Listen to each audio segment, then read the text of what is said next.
Hi Soapies, Sherry here from a Misty Dimness AMD soap, and we are going to cut the Apple YouTube Collab Challenge soap, and this is what it looks like unmolded.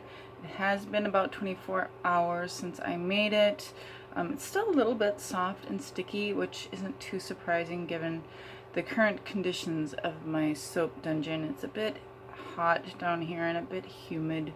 But you can see I have a little wrinkle in it from the freezer paper, but it's not anything I'm worried about.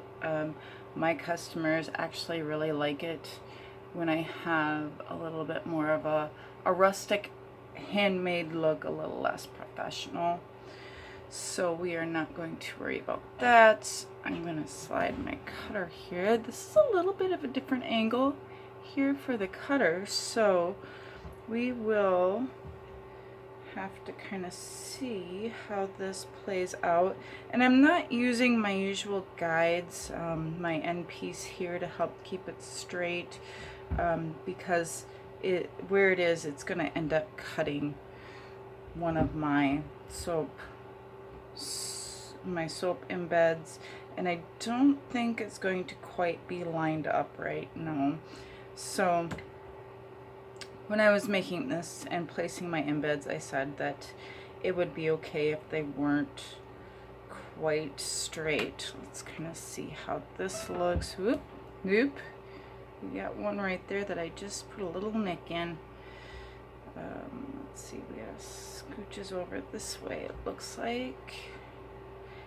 And oh dear, we might be way off on these. Pooper. This Apple project is just not going smoothly. All right, we're just gonna cut, and it's gonna be what it's gonna be. So there we go. I think I'm almost done trying to do embeds on tops of my soap because I never get them placed right. I always wind up with funky pieces. So here's my in the pot swirl. I'm pretty happy with that red. It's got a bit of a pink tint to it, but it's mostly red, I think.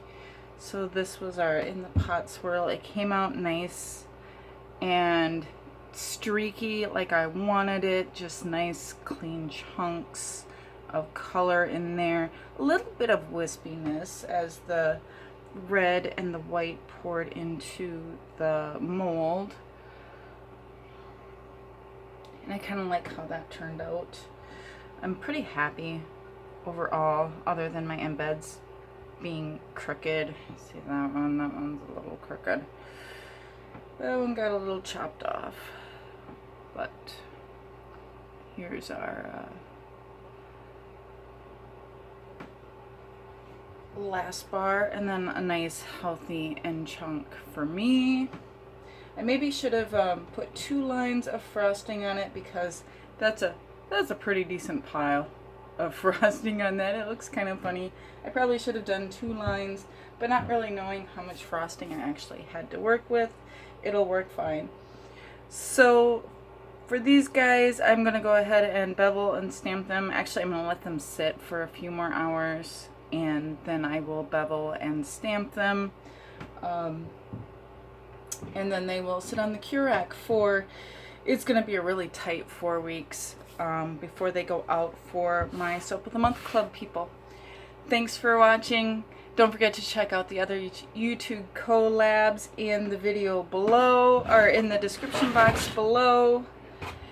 And you can check me out at amdsoap.com, at Soapies and Sparkies on Instagram, and Soapies and Sparkies on Facebook. Thanks for watching, friends. Stay soapy.